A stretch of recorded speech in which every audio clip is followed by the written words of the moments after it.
My log has something to tell you. South Ashburn, Massachusetts, mid-January 1967.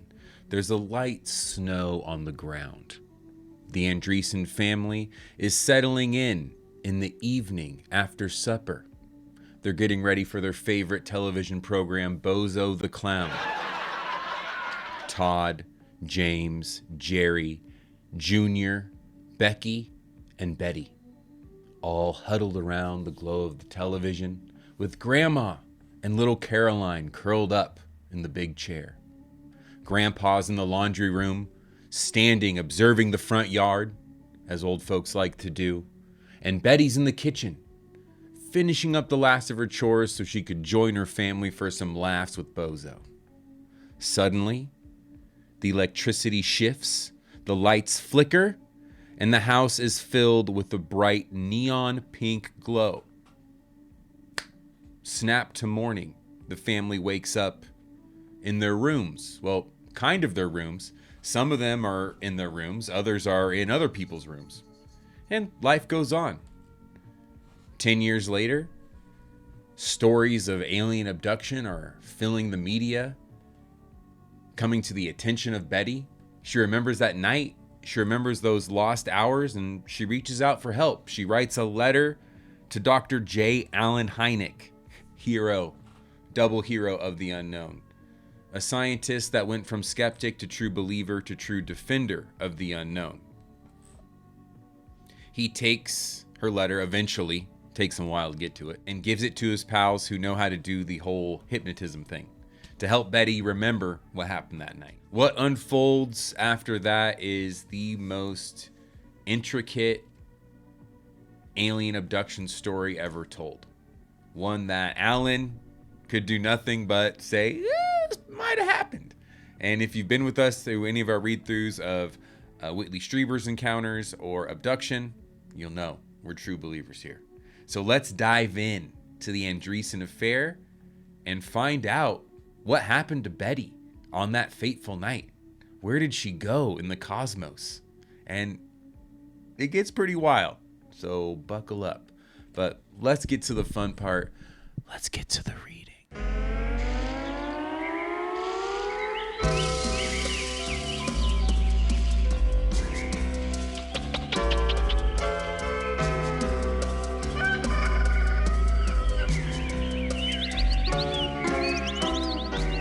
As always, if you're looking for a pure read-through, go pick up the book at the library or the bookstore, or pick up an audiobook. If you're looking to party, you've come to the right place.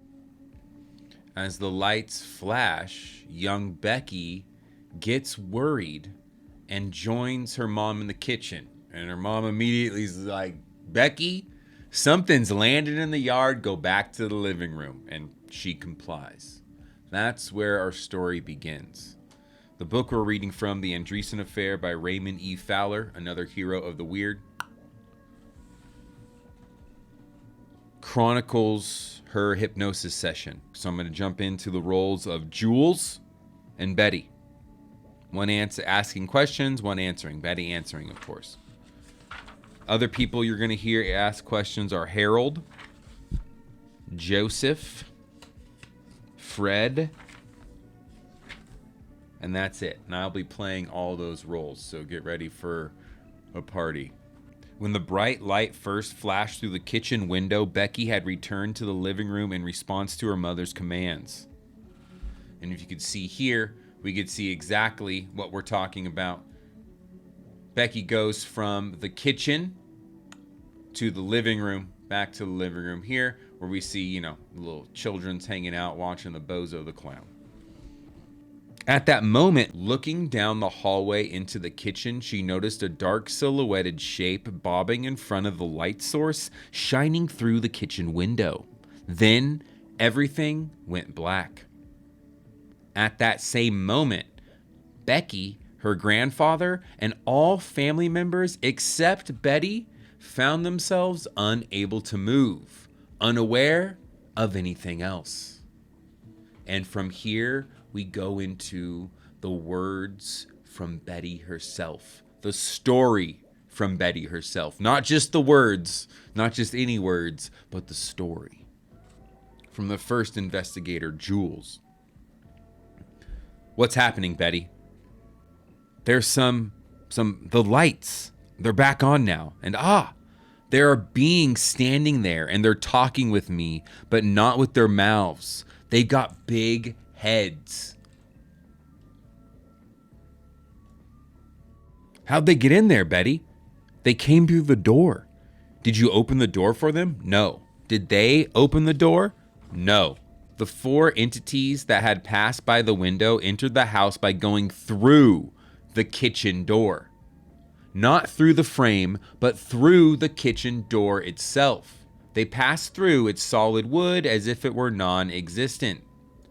They came in like follow the leader. They're starting to come through the door now, right through the wood, one right after the other. It's amazing, coming through. And I stood back a little. Was it real? And they are coming, one after another. Now they are all inside. I was wondering, how did they ever do that? How did they get in here like that? I'm thinking they must be angels because Jesus was able to walk through doors and walls and walk on water. It must be angels. And scriptures keep coming into my mind where it says, entertain the stranger, for it may be angels unaware. Although Betty is far from being a fanatic in her beliefs, her pronounced fundamentalist Christian orientation undoubtedly colored her perception and interpretation of some of the events that befell her. Very true, like when we read Dimensions, all these encounters are the same throughout time, just described by different cultures as different beings. Way back in the day, we described these as like dwarves and elves and fairies. Still in some parts of the world, we still describe them that way. Now they're UFOs, tic-tacs, alien abductions. And then in medieval times in the West, it was angels and stuff. And around the world, in different cultures, they're called different things, like jinn. We learned about spirits and UFO encounters from ancient Japan as well. So it's just all over. So her beliefs color what she thinks she's seeing. And as you can see, these guys look more like gray angels. Not gray angels, gray aliens, right? They don't really look much like what we would consider angels. But what even is that, I don't know. Anywho, back to what Betty's talking about. Betty. And the taller one, his left eye seems to quickly go up into a slit. This is what Betty's talking about with the right eye going up into a slit here. The leader. The large wraparound cat-like eyes stood in stark contrast to the less prominent facial features, holes for noses and ears, and fixed scar-like mouths. They wore shiny dark blue form-fitting uniforms. Each left sleeve was adorned with an emblem that resembled a bird with outstretched wings. Their 3-digited hands were gloved, and they wore high shoes or boots.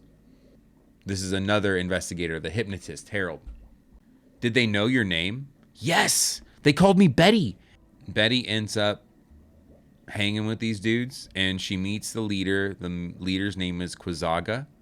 And when Quizaga first meets Betty, he outstretches his hand like this.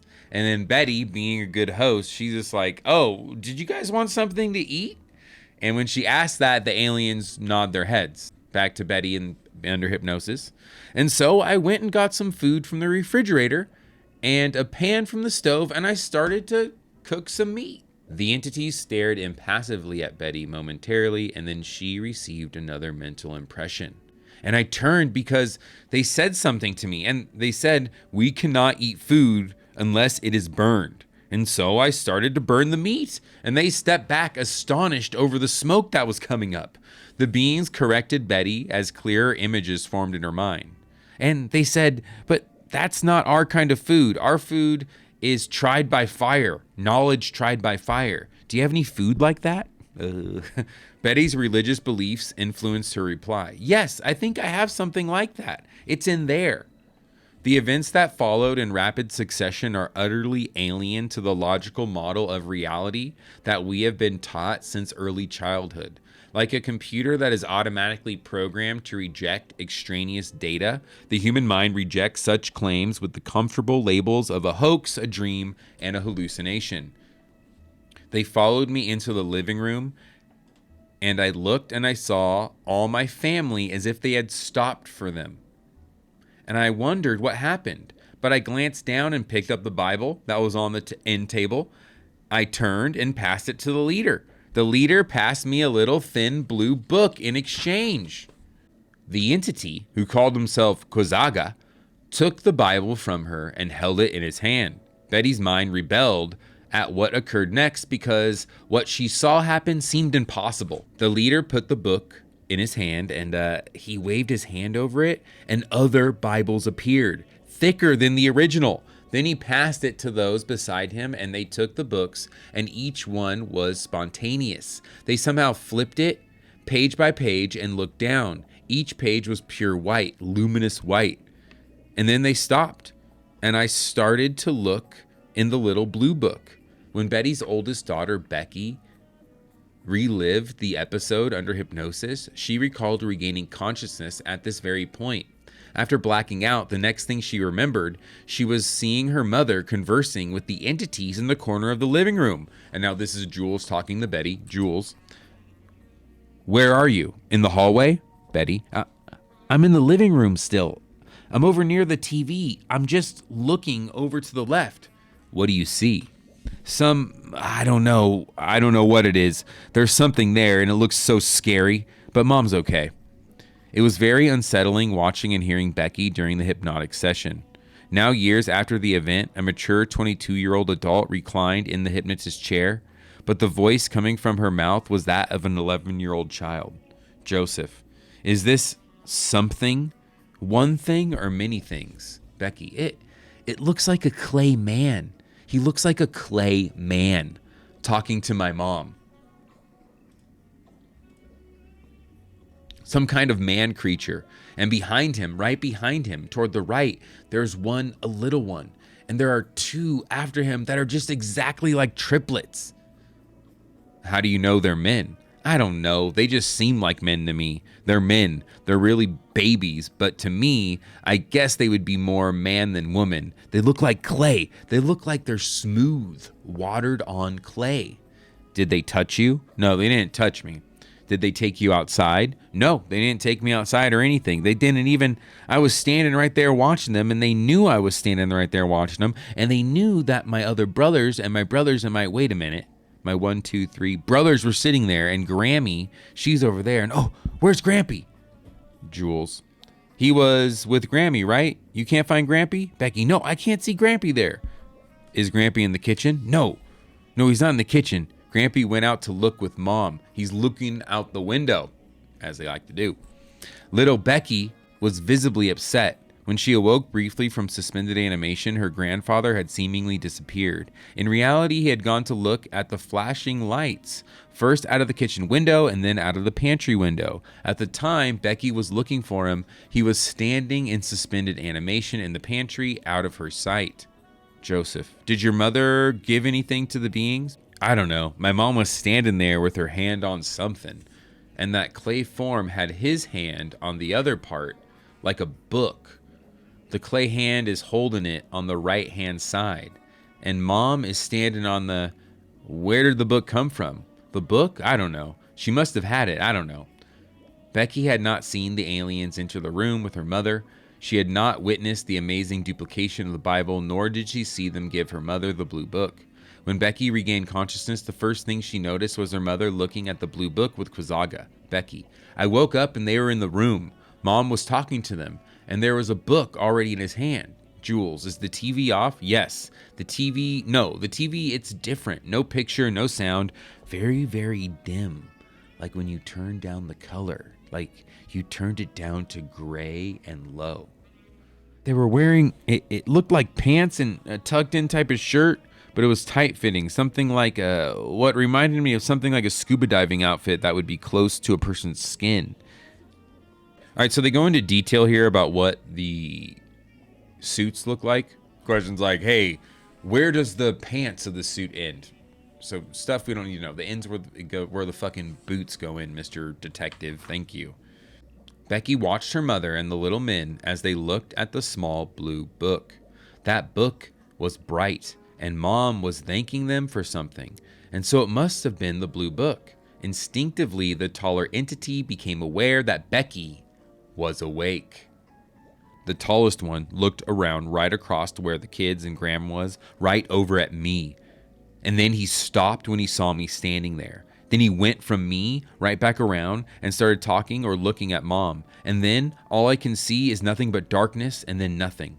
At that point, Becky lapsed into unconsciousness, and let us return to Betty's vantage point as she examines the little blue book with the alien visitors. Betty: I started to look in the little blue book, and the first 3 pages were snow white, luminous white. And I saw this silver gray top thing with coils, and there was a sort of wheel, and inside were 4 things. I can't make out what these things are, so I closed the book. I closed it. When Betty closes the book, the eyes of the entities are focused on hers. And their eyes are so funny. 1 minute, they're light, and now they've got all black. And they move straight, especially the left eye. And Betty had sought desperately to break through the strange tranquilizing effect that somehow shielded her mind from the reality of what was happening. She succeeded momentarily and reported the following exchange. "What are you doing here?" Betty asked. "We've come to help," the entities replied. "Will you help us?" "How can I help?" "Would you follow us?" the entities asked. "Are you of God?" she demanded. "You keep saying you have come to help the world, but why?" "Because the world is trying to destroy itself," they answered her. "How can I help the world?" she sighed. "Would you follow us?" "If you are of God," Betty sighed again. "If you are here to help and are of God, I would follow. But do not deceive me." "Would you follow us?" they repeated. And this sort of repeated, very calm, "Would you follow us? Come with us." Not answering any questions, but very calm, repeating very firmly. It's like a hypnotizing way. It's a way of just making you do what they want. And it's repeated so much in all these very strange abduction tales. Betty's power to resist lessened as the entities stared hypnotically into her eyes. Their slow, repetitive invitation, "Would you follow us? Would you follow us? Would you follow us? Would you follow us?" echoed within the deepest recesses of her mind. But again, her own powerful instincts surfaced. "What about my children, my parents?" "They're all right," Quizaga answered. "Would you follow us? Would you follow us?" Jules: "What was the rest of your family doing?" Betty: "They promised me they wouldn't hurt them, that they would be all right. They said, 'See, they're just resting there.' There was no fear on their faces. It was as if they were unaware. They said, 'They are all right. Would you follow us?'" He keeps on repeating that. "Would you follow us? Would you follow us?" "Oh, Lord," Betty said softly. "Show me what I'm supposed to do." "We will not harm you," the entities repeated. "Would you follow us?" "All right," Betty said very softly. As I'm reading, if this reminds you of a story you would like to tell, of an encounter with a ghostie, a ghoulie, a UFO, an abduction, an entity, an angel, a demon, whatever it may be, please let me know, because I would love to hear. And as always, we're ready to believe you. So let's get on board this alien ship with Betty. He said, "Stand directly in back of me." And so I stood in back of him, and I swooped in somehow, like suction. And immediately when I did, he was starting out the door, and I was going through the same thing, the wood that they were. Joseph: "Nobody opened any door?" Betty: "No. I was right in their line. I was following the leader, and I guess they must have, their line must have a passage through. I'm just swooping along, step by step as he moves. I'm moving the exact distance from him. The others evidently are following." And this is when she's not walking anymore, she's floating. She's reporting that she's floating at this point, just right behind him. "My legs feel very strange. My whole body does. It feels like it's weightless, very funny.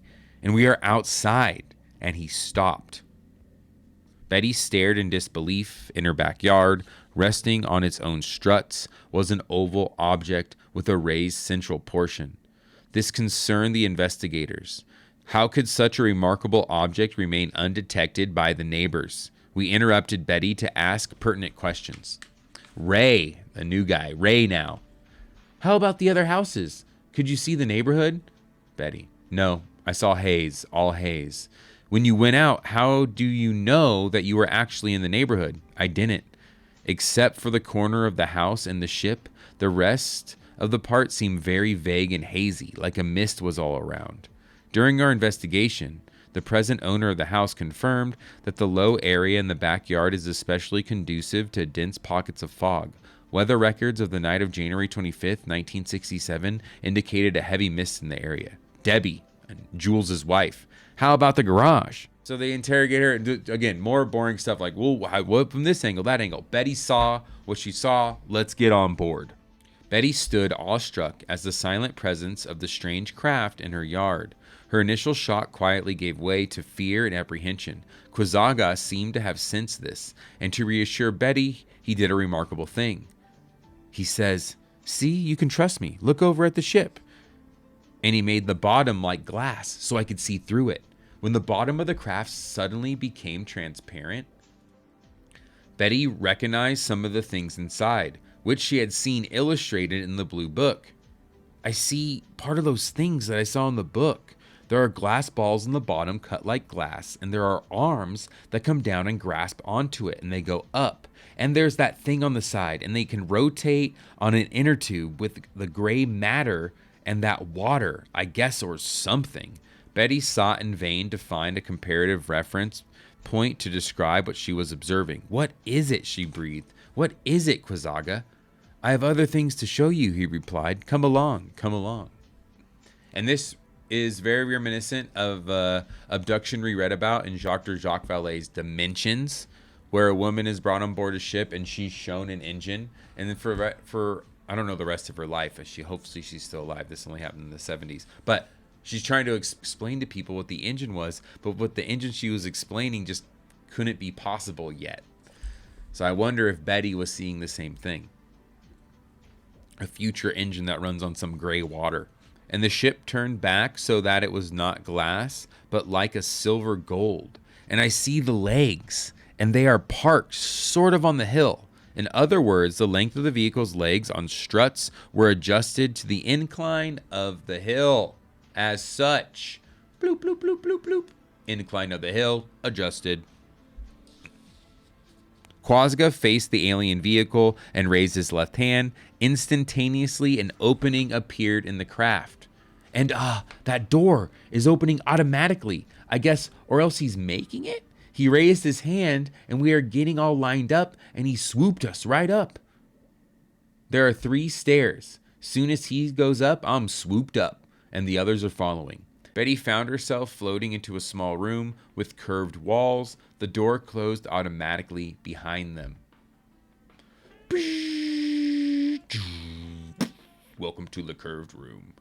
We're in like a half bubble or quarter of a bubble room, and he, Quizaga, has withdrawn himself with the others, and they are standing over there talking. I'm just looking at this room. Something goes down on the sides of the bubble where the steps come up. It goes down. I feel very weightless and icky. My hands and my legs feel like they're asleep or something.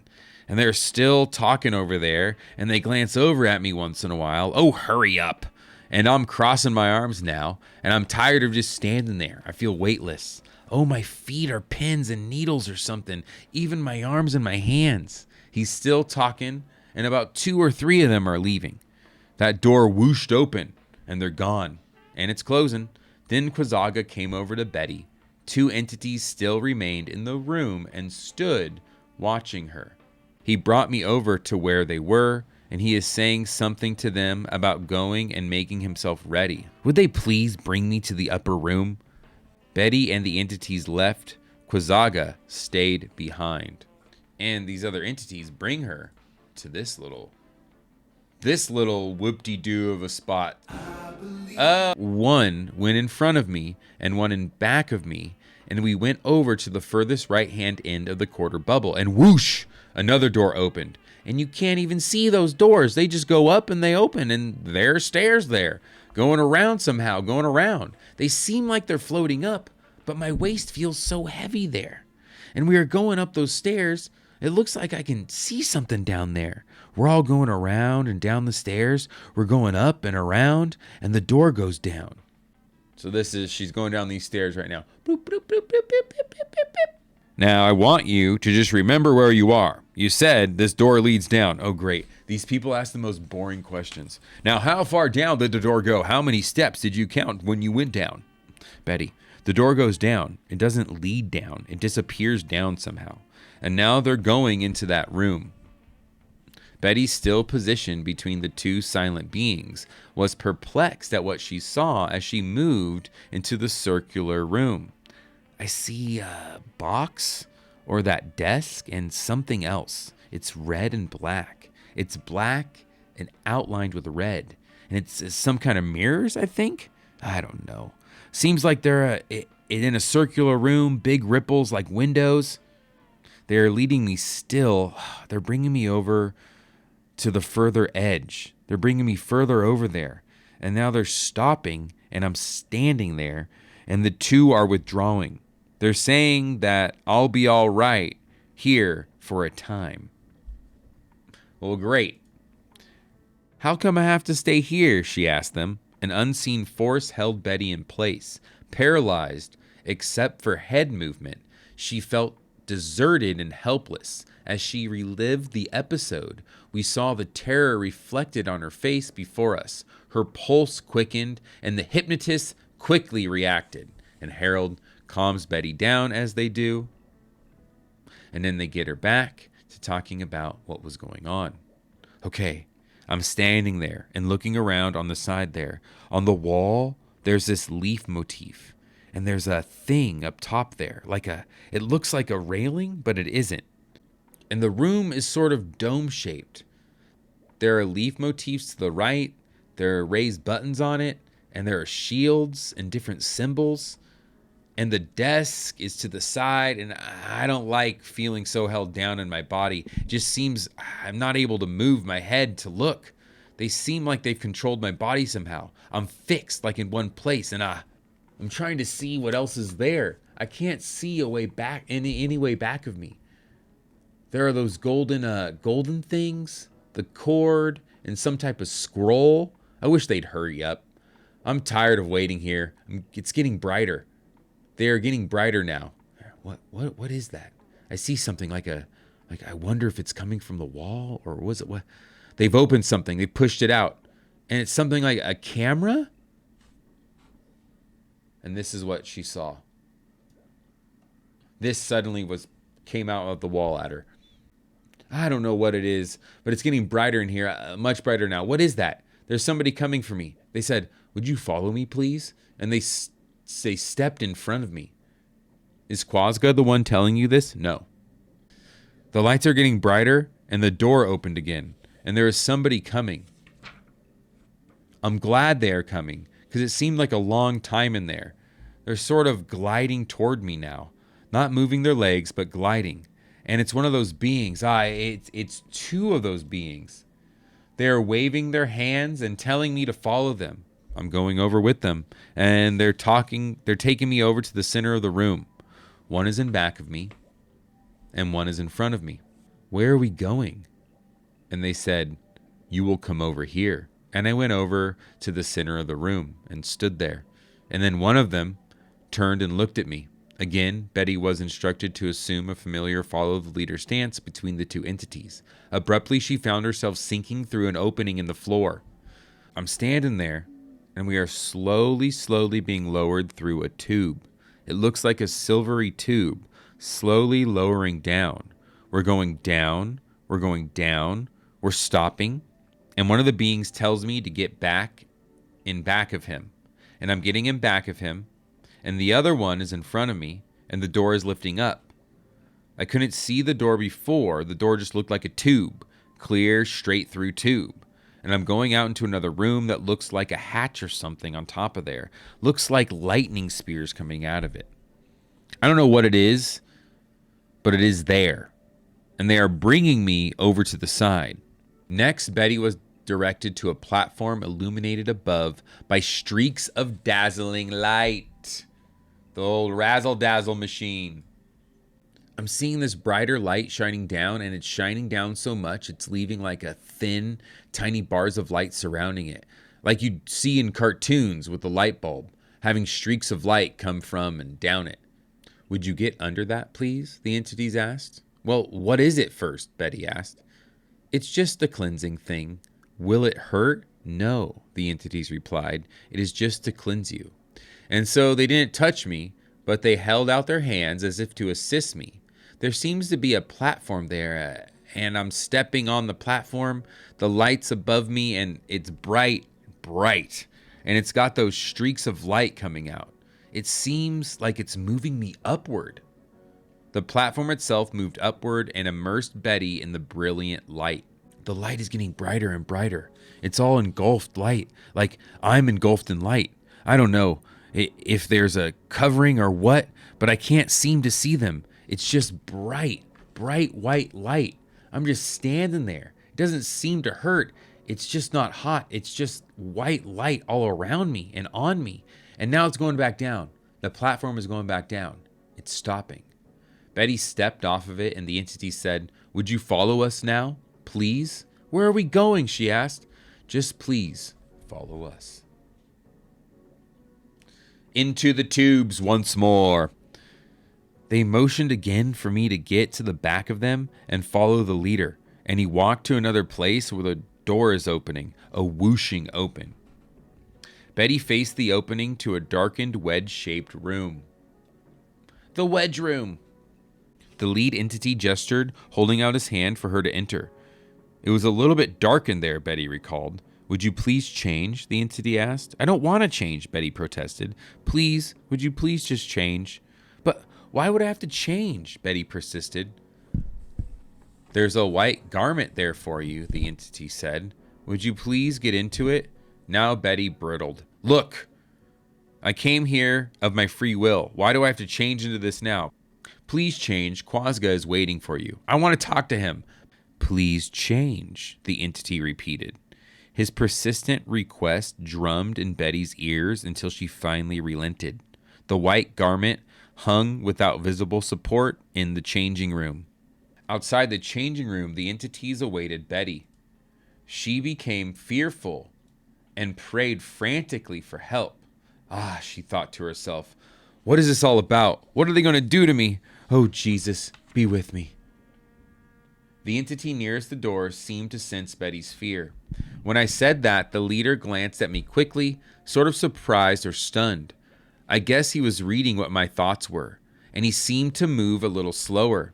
I guess he saw that I was wondering what this was all about, because he said, "You'll be all right. Follow us. Please, get in back of me again."